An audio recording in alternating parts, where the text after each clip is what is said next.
Jack had always believed the ocean spoke a language only a few people truly understood.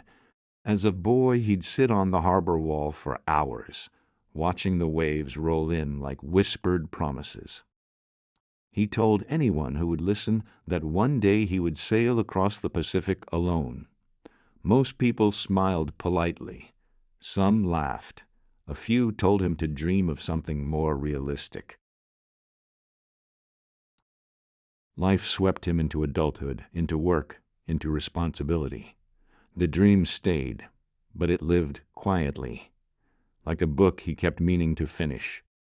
Then came the diagnosis. Terminal cancer. 2 years, the doctor said gently, as if softening the words would soften the truth.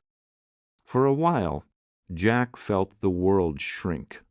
His body weakened, his future blurred, and the people around him, even the well-meaning ones, began to speak to him as though he were already halfway gone. They told him to rest, to stay safe, to accept what was coming. But Jack had never been good at accepting limits. One evening, sitting at the kitchen table with his family, his wife's hand wrapped around his children watching him with quiet worry, he said the words he'd been carrying for decades. "I want to sail the Pacific, alone, before I can't." There was silence, not disbelief, just the weight of love meeting fear. His family didn't tell him no. They didn't tell him he was foolish. They simply asked, "How do we help?" And that was all he needed.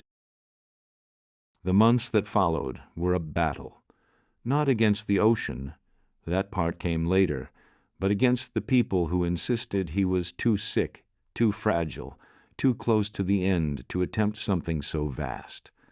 They called him reckless, delusional, selfish. Jack listened, but he didn't bend.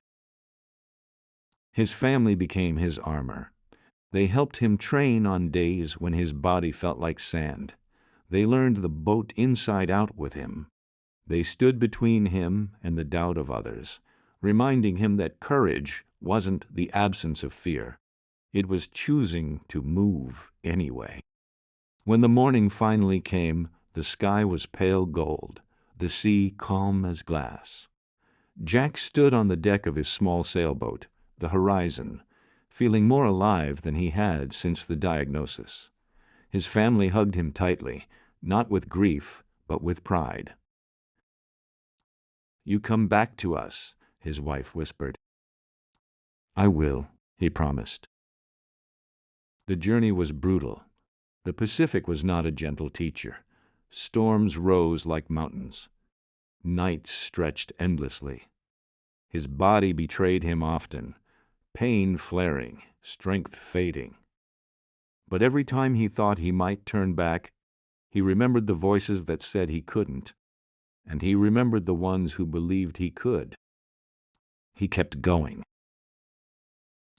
Days blurred into weeks. The ocean shifted from enemy to companion. Jack found a strange peace in the solitude, a sense that he was not running from death, but running toward the fullest version of life he had left. And then, one morning, after a night of steady winds and quiet stars, he saw it, the distant outline of land, his destination, his victory. Jack laughed, a raw, joyful sound that startled the gulls overhead. He had done it. Against the odds, against the doubts, against the time he didn't have, he had done it. When he returned home, thinner, tired, but glowing with triumph, the people who once doubted him fell silent. His family ran to him, tears streaming, arms open. "You made it," his daughter whispered into his shoulder. Jack smiled. "I lived it." He didn't know how many months or years remained. But he knew this: he had not let fear write his ending. He had crossed the Pacific, and in doing so, he had crossed every boundary others tried to place around him.